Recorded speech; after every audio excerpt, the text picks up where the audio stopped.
I want to be excited about this neato idea, but it basically says you'd put somebody in a vacuum tube like they were in a savings and loan, and it would suck them from San Francisco to Los Angeles. Having done that 6-hour drive last week, I can say getting sucked in an 800-mile-an-hour tube built by the government. Hopefully the tubes will be built better than the roads have been built and maintained better, because a single leak in the tube could cause you to go 800 miles into a very fast death. But it's a neato idea. I don't know, what Musk's notion of it is, but the basic idea is create a vacuum tube that would go massive distances, such as San Francisco to LA, and then people would go into it either in a coffin-like device or even something big enough to put their car into it and get sucked all the way at 800 miles an hour.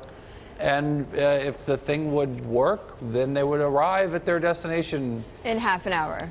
Well, yes, Corey, in time for another In-N-Out burger. Okay, so Corey, what was interesting though was on a conference call, the first question was who's going to build this, and Elon Musk said, well, somebody else has to build it, but maybe he might build the first iteration of it.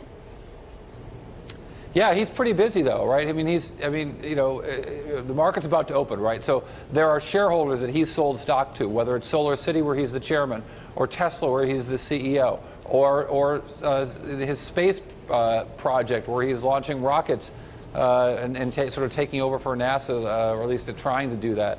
But the history of his businesses, look at it right there. Those are the three businesses he's famous for: Tesla, Solar City, and PayPal. Right. When PayPal was sold to eBay, it had an accumulated deficit of $281 million. Solar City has an accumulated deficit of $166 million.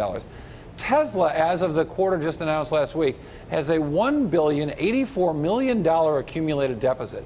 None of these businesses has ever accumulated a dime of profits. Well, so I think while it's great to be excited about neato ideas, and we all love the Jetsons, let's sort of take it with a grain of salt and think about who we're talking about here and what he's shown us he can accomplish as a businessman. Neato ideas, profits not at all.